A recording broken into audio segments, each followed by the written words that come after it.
Olá, vamos iniciar o nosso encontro do grupo de estudos sobre o livro do Eckhart Tolle, Um Novo Mundo, o Despertar de uma Nova Consciência. Vamos lá, vamos compartilhar a tela.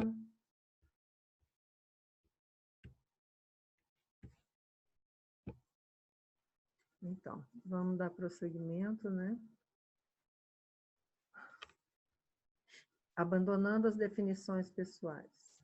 À medida que as culturas tribais evoluíram para as antigas civilizações, determinadas funções começaram a ser atribuídas às pessoas.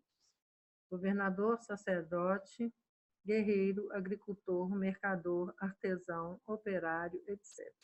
Desenvolveu-se um sistema de classes. A função de cada um, que na maioria das vezes já estava decidida desde o nascimento, estabelecia quem a pessoa era aos olhos dos outros, assim como aos seus próprios olhos. A função tornou-se um papel, mas não era reconhecida como tal. Ela era o próprio indivíduo ou o que este pensava que era. Naqueles tempos, apenas raros seres como Buda e Jesus viam a completa irrelevância das castas e das classes sociais e consideravam-nas identificações com a forma. Eles foram capazes de entender também que esta identificação com o que é temporal e condicionado obscurece a luz do que é eterno e não condicionado e que brilha em cada ser humano. Então, é isso, né? As funções e os papéis são a parte externa do ser, né? A parte real é a essência, né? Essa que é eterna e permanente, essa é simplesmente neutra, né? É o amor em si. Eu sinto essa essência como amor. E esses papéis e funções, como disse aqui o texto, né, do Eckhart Tolle, as pessoas assumem, né, esse papel como a função como se fosse um papel e esse papel personagem, né?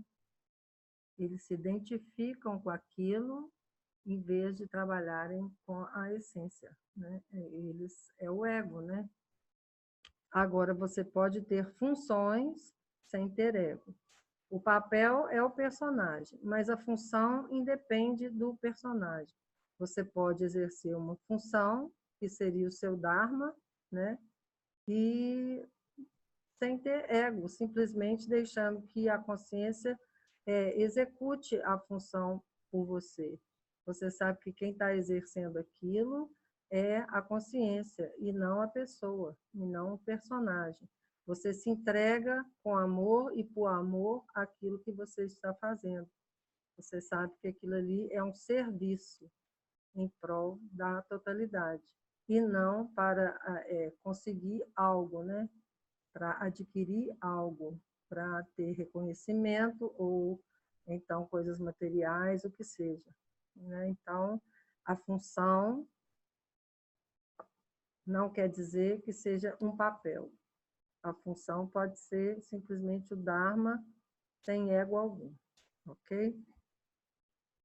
No mundo contemporâneo, as estruturas sociais são menos rígidas, menos definidas do que costumavam ser. Embora as pessoas, em sua maioria, ainda sejam condicionadas pelo ambiente, elas não são mais automaticamente investidas de uma função e de uma identidade. Na verdade, hoje em dia, é crescente o número de indivíduos que se sentem confusos quanto ao lugar ao qual se encaixam, ao seu propósito e até mesmo a quem eles são. Sim, porque eles são condicionados, né? Pela família, a princípio, né? E depois pela sociedade. Ele começa a acreditar que ele é aquilo ali, porque é aquilo que a sociedade espera dele.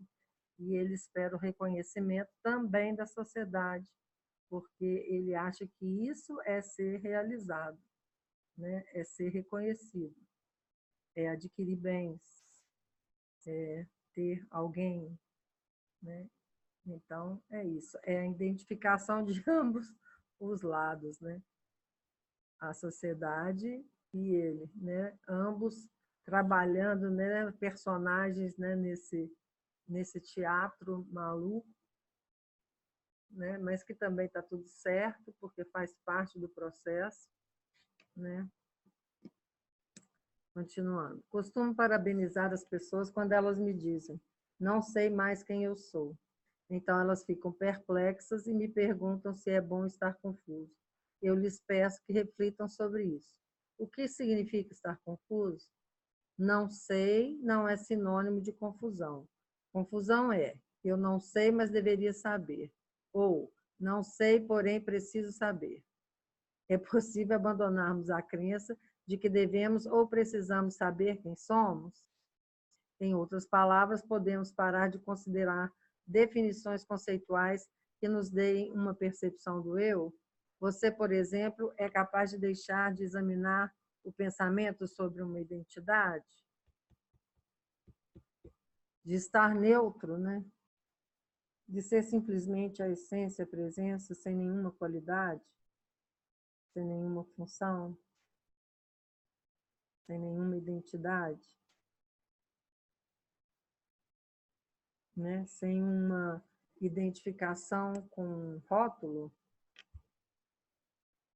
Complicado, né? Porque desde sempre, né? Desde que a gente se entende como uma pessoa, a gente recebe um rótulo, primeiro o nome, né? Depois qualidades físicas, né? O baixinho, o alto, o louro, moreno, o esperto, o inteligente, o burrinho, né? O tapado. Várias, várias rotulações nós recebemos, né?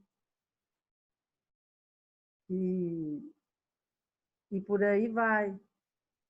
Nós vamos nos deixando levar, acreditando piamente que nós somos esses rótulos, né? Nós nos identificamos com esses personagens, com essas rotulações, e vamos sempre nos sentindo frustrados, né? Porque, na realidade, a gente não sabe quem é, na verdade. A gente sabe que a gente é esse rótulo aí, esse personagem. Às vezes, nem isso a gente sabe direito, porque isso, às vezes, cria conflito, né? Porque no seu íntimo, você tem aquela sua natureza gritando quem é você, e na cabeça tem essas rotulações, essas identificações.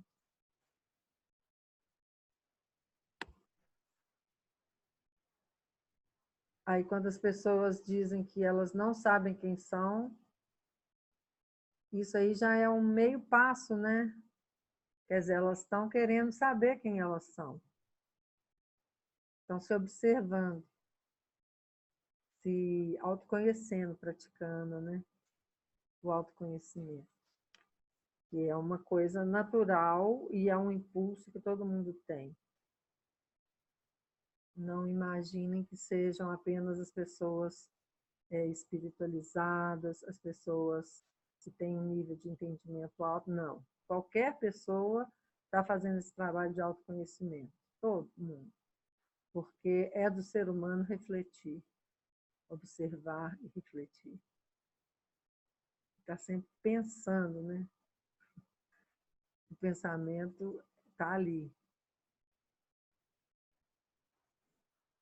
Ok. Bom. Quando colocamos de lado a convicção de que necessitamos saber quem somos, o que acontece com a confusão? De repente ela acaba. Sim, porque se você deixa de pensar, de inquirir, a confusão acaba. Isso é o soltar. Não importa quem você seja na verdade. Isso é um apelo do mundo. Você tem que provar algo para se sentir valorizado, se sentir reconhecido, né? Então, o mundo, né, te impõe ser alguém. E você se deixa levar por essa imposição de que deve ser alguém. É uma parceria, né? É isso aí. A partir do momento em que você para de perseguir essa ideia de que tem que ser alguém, né? Ou de que não importa quem você seja, que você está ali presente de qualquer forma, a sua essência está ali presente, sendo o que é, toda essa ansiedade, essa angústia, pronto, toda a confusão vai embora. Não tem razão de ser, nem existe mais. No momento em que aceitamos o fato de que não temos esse conhecimento, entramos num estado de paz e clareza que está mais próximo de quem somos verdadeiramente do que o pensamento jamais poderá estar. Usar o pensamento para nos definir é algo que nos limita. É isso. Essa identificação. Isso aí aprisiona, né, a pessoa. Ela vira um prisioneiro de ideias. Vira um prisioneiro de projeções do que ela deve ser, do que o outro deve ser, desses papéis, desses personagens. Bom, papéis pré-estabelecidos. É claro que pessoas diferentes desempenham funções distintas nesse mundo. Não poderia ser de outra maneira.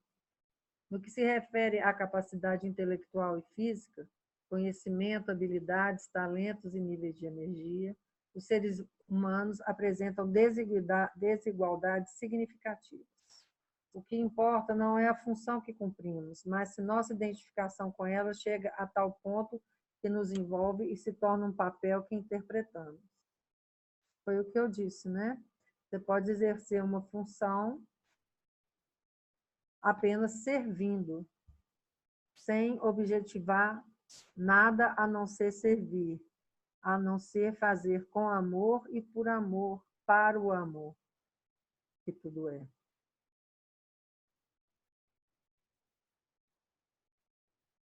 Porque quando você exerce uma função, se identificando com aquela função, com um papel pré-estabelecido, né?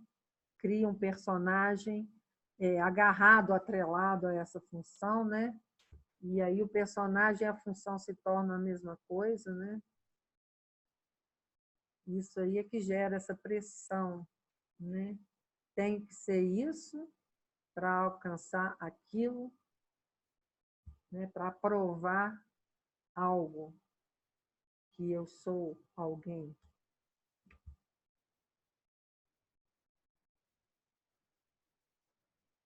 Sempre que assumimos papéis, estamos inconscientes.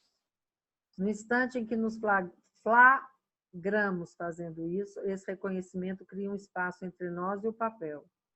É o começo da libertação. Isso. Quando estamos identificados ao máximo com o papel, confundimos um padrão de comportamento com quem nós somos e nos levamos muito a sério. Foi o que eu disse, né? Também designamos automaticamente para os outros funções que se ajustam às nossas, né? O chefe e o subalterno, né? Aqueles degraus, né? Para que um satisfaça o outro nas suas projeções, nas suas expectativas. Por exemplo, quando nos consultamos com médicos que se identificam de forma total com a sua profissão, para eles não somos seres humanos, e sim pacientes ou casos clínicos. Simplesmente, né, um objeto, né? Um número, realmente um caso clínico, né?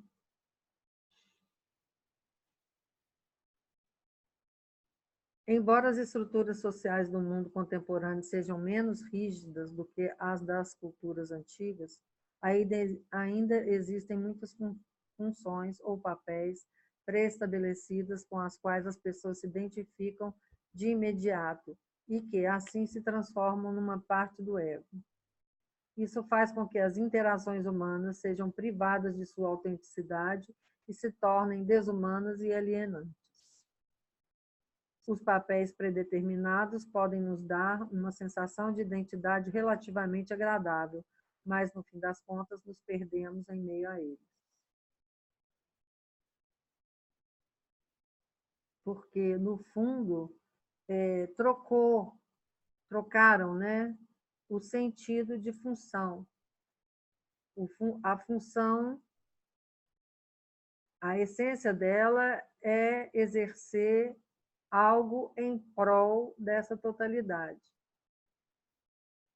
Cada um de nós cumpriria uma função de acordo com a nossa natureza interna, né, com os nossos dons, né, para servir essa totalidade. Quando a gente se coloca a serviço, quando não temos mais expectativas do resultado desse serviço, nós simplesmente estamos nos doando, nós não estamos mais nos identificando com a função, nem estamos gerando um papel atrelado a essa função. Simplesmente somos e servimos.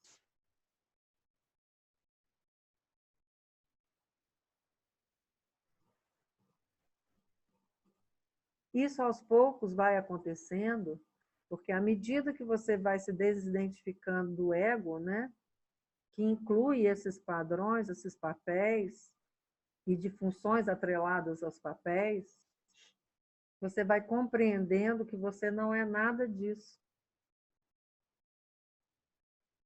Algumas pessoas ficam com receio, né? Ah, mas se eu deixar de ser esse personagem, você é o quê? Você vai ser o seu ser real.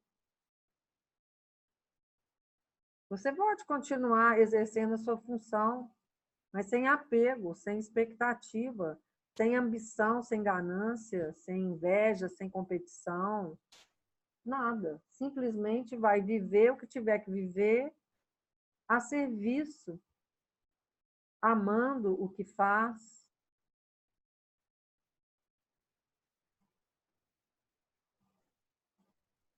Sem esperar receber nenhum prêmio por causa disso, nenhum obrigado, nada.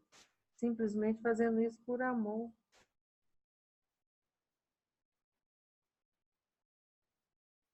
Então, você não vai deixar de exercer uma função, mas não vai estar identificado com ela. Às vezes, né, eu já vi, algumas pessoas também já me perguntaram sobre a questão de deixar os papéis, né? De pai, mãe, filho, tio, avô, principalmente esses papéis familiares que incomodam as pessoas, né? Elas ainda não entenderam que o outro e ela mesma são um só, né? E esses papéis aí fazem parte do processo. E deixar o pai, a mãe, o avô, não quer dizer deixar no sentido físico, mas é deixar no sentido consciente. Você não vai mais ver aqueles papéis, aquelas funções, como você vai ver aqueles papéis apenas como funções. Não vai mais ficar preocupado com o ego de ninguém. Você vai entender que aquilo ali é ego, né? Quando a pessoa estiver identificado com o papel, né? Com a função, e pronto. Você continua a vivenciar as suas questões, o seu processo, sem ficar preocupado com o papel do outro. Você pode, de alguma forma, aprender a conviver com aquilo sem atrito, sem conflito, porque você vai entender que aquilo é ego, e ego é ilusão, ego não é permanente, ego é uma crença, é condicionamento, e fim. Acabam-se os julgamentos em relação a si mesmo e ao outro, acaba a culpa, a condenação e fim.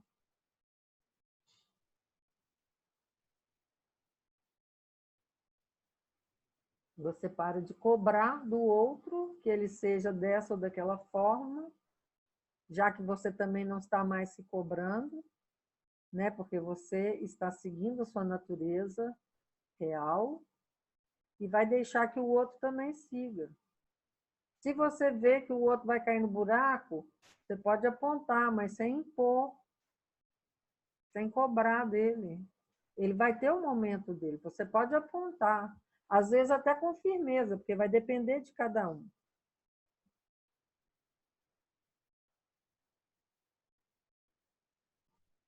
Mas você vai deixar que aquilo ali ocorra de forma natural, né? Ele vai ter o momento dele de despertar. Através do seu desapego, você desapega o outro também, você ajuda o outro a se desapegar. Enquanto você não deixa o outro ser o que ele tiver que ser, o que ele quiser ser, você está atrelado àquilo ali, está apegado, e aí as coisas também ficam mais difíceis.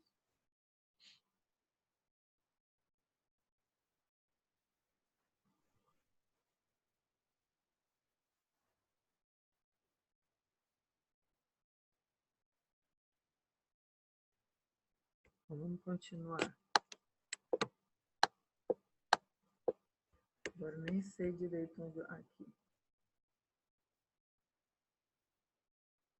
Os papéis predeterminados podem nos dar uma sensação de identidade relativamente agradável, mas, no fim das contas, nos perdemos em meio a eles.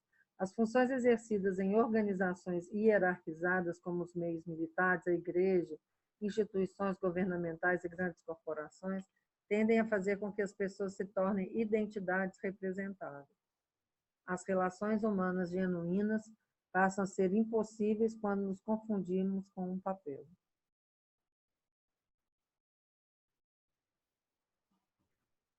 Há papéis pré-estabelecidos que podemos chamar de arquétipos sociais. Alguns deles são o de esposa de classe média, não tão comum quanto costumava ser, mas ainda disseminado, o do machão, a da mulher sedutora, o do artista não conformista e o de uma pessoa culta, aquela que exibe seus conhecimentos de literatura, artes plásticas e música, da mesma maneira que outros indivíduos ostentam uma roupa sofisticada ou um automóvel caro. Há também o papel universal do adulto. Quando o representamos, o que predomina na visão que temos de nós mesmos e da vida é a seriedade. A espontaneidade, a descontração e a alegria não fazem parte dessa interpretação. Por quê? Porque a pessoa está sempre visando um resultado, uma expectativa, uma aprovação, um reconhecimento, um prazer, uma sensação. Tem sempre algo a ser recebido para que haja uma satisfação. Tudo isso é ego. O movimento hippie, que se originou na costa oeste dos Estados Unidos na década de 1960 e depois se difundiu pelo mundo ocidental, surgiu da rejeição que muitos jovens da época manifestaram contra arquétipos sociais, papéis, padrões pré-estabelecidos de comportamento e estruturas sociais e econômicas baseadas no ego. Eles se recusavam a desempenhar os papéis que os pais e a sociedade queriam lhes impor. Esse movimento coincidiu com os horrores da Guerra do Vietnã. Durante esse conflito, morreram mais de 57 mil jovens americanos e 3 milhões de vietnamitas. Por meio dele, a insanidade do sistema e do modelo mental dominante ficou explícita. Nos anos 1950, a maioria dos americanos ainda era extremamente conformista em sua forma de pensar e agir, mas na década seguinte, milhões deles começaram a rejeitar sua identificação com uma identidade conceitual coletiva cuja loucura se tornara óbvia. O movimento hippie representou um afrouxamento das estruturas egóicas rígidas que até então predominavam na psique da humanidade. Embora tenha se deturpado e acabado, ele deixou uma abertura, e não só para os seus seguidores. Seu surgimento permitiu que a antiga sabedoria e a espiritualidade oriental entrassem no Ocidente e cumprissem uma função essencial no despertar da consciência mundial. Foi uma abertura incrível, não é? Nós saímos de uma época praticamente, né, onde esses papéis eram muito rígidos, né, para começar essa libertação, né, dos padrões, dos arquétipos, né? Então, realmente foi uma revolução, né? Foi uma revolução, tanto no aspecto cultural, social, intelectual, o que seja, e também que, né, estava acontecendo a Guerra do Vietnã. Olha para você ver como que as coisas, né, de um lado, uma revolução social, cultural, intelectual, e do outro lado, uma revolução, uma guerra.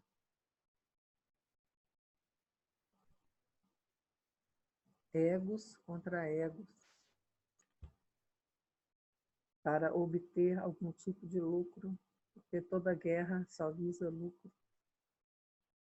Na guerra não existe nenhum vencedor, só perdedores, no sentido de que ali só há competição, desumano, né? Muito desumano, porque são alvos apenas alvos que se movem.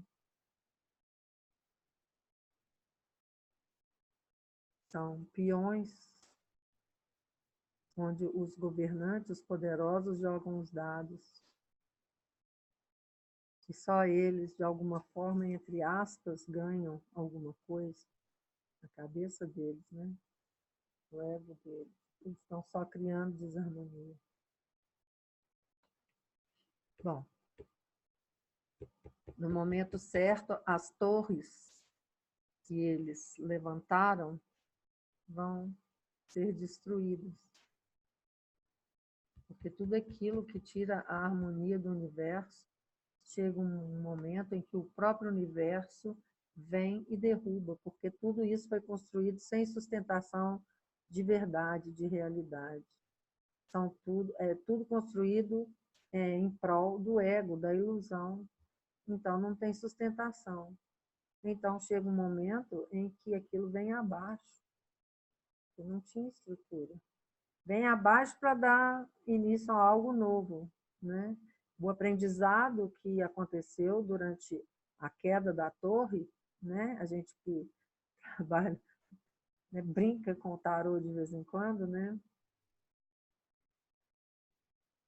A fundação da torre é reaproveitada para se construir algo novo, né? Com padrões de um outro nível. Papéis temporários. Se estivermos despertos o bastante, conscientes o suficiente para sermos capazes de observar como interagimos com as pessoas, conseguiremos detectar mudanças sutis na nossa fala, na nossa atitude e no nosso comportamento, dependendo do indivíduo com quem estivermos em contato. A princípio, pode ser mais fácil observarmos isso nos outros, porém, depois também constataremos isso em nós mesmos. A maneira como falamos com o presidente da empresa pode ser sutilmente diferente do modo como nos dirigimos ao faxineiro. A forma como conversamos com uma criança talvez não seja igual à maneira como nos comunicamos com um adulto. Por que isso acontece? Nós interpretamos papéis. Não somos nós mesmos, nem com o presidente, nem com o faxineiro, nem com a criança. Quando entramos numa loja, num restaurante, num banco, num posto de correio, podemos estar nos encaixando em papéis sociais pré-estabelecidos. Acabamos nos tornando um cliente e falando e agindo como tal. E nessa condição, seremos atendidos pelo vendedor, pelo garçom ou pelo recepcionista, que também estarão desempenhando um papel. Uma série de padrões condicionados de comportamento entra em ação entre duas pessoas para determinar a natureza de interação. Os elementos que estão interagindo não são os seres humanos, e sim imagens mentais conceituais. Quanto mais identificadas as pessoas estão com seus respectivos papéis, menos autênticos se tornam os relacionamentos. Sim, a maioria vai estar nesse nível, mas misturado com essas pessoas, já tem aquelas que não estão mais se identificando com esses papéis, estão no processo de desidentificação, no processo de despertar. Né? Então, isso aqui é só para a gente entender, né? Mas nem sempre, né? Nem todo mundo está nesse nível de entendimento, de estar totalmente bitolado e não enxergar nada. Né? Muitas pessoas estão despertando, né? Estão começando a se desidentificar disso. Temos uma imagem mental não só de quem a outra pessoa é, mas também de quem nós somos, sobretudo em relação ao indivíduo com quem estamos interagindo. Portanto, não somos nós que estamos nos relacionando com aquela pessoa. Quem pensamos que somos é que está se relacionando com quem acreditamos que a outra pessoa é e vice-versa. Isso. São projeções interagindo com outras projeções. A imagem conceitual que a nossa mente gerou de nós mesmos está se relacionando com a sua própria criação, que é a imagem conceitual que ela produziu da outra pessoa. A mente da outra pessoa provavelmente fez a mesma coisa. Então, cada interação egóica entre dois indivíduos é, na realidade, a interação entre quatro identidades conceituais produzidas pela mente que são, em última análise, fictícias. Portanto, não é de surpreender que haja tanto conflito nos relacionamentos. Não existe nenhuma relação verdadeira. Mas nós não podemos deixar de perceber que por trás de todos esses papéis, de todas as funções, existe a consciência suprema, que está sempre presente. Independente do papel ou da função, a consciência está ali presente. E ela se manifesta, mesmo quando ela e o papel estão ali funcionando. Ela não está totalmente obscurecida. Porque quem faz o movimento, de onde vem o impulso para que o personagem age?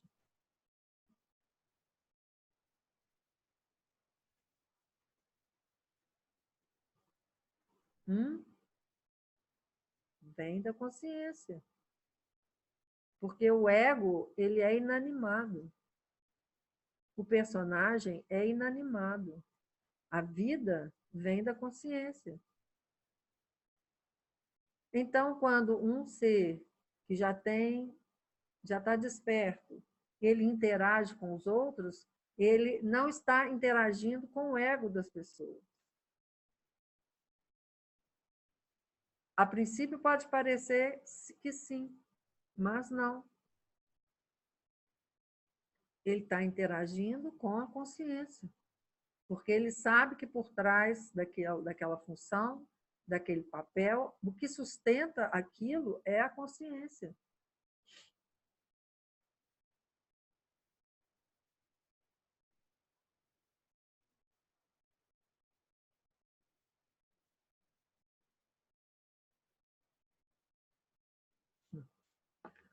Bom, então todas as relações aqui ele está falando que não existe relação verdadeira. Nesse sentido, não. Porque são egos se relacionando com egos.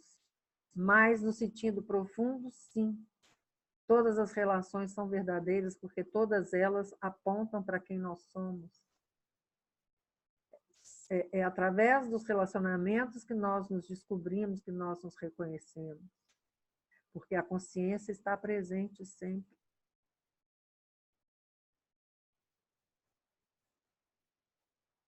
Nós precisamos apenas estarmos conscientes disso, de quem, da consciência que tudo é, que tudo permeia e que é a vida.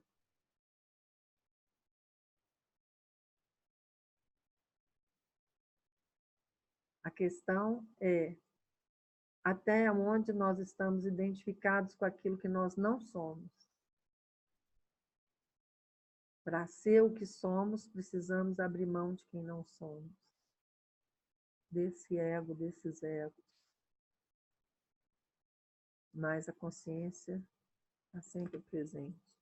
Então, aqui eu digo que, a partir da visão da consciência, todas as relações são verdadeiras, porque todas elas apontam para quem não somos.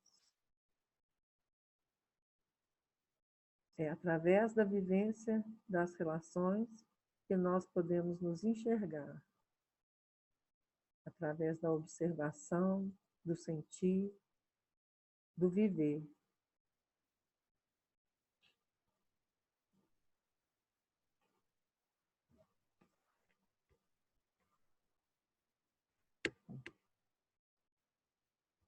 Vamos encerrar essa parte por agora, ok?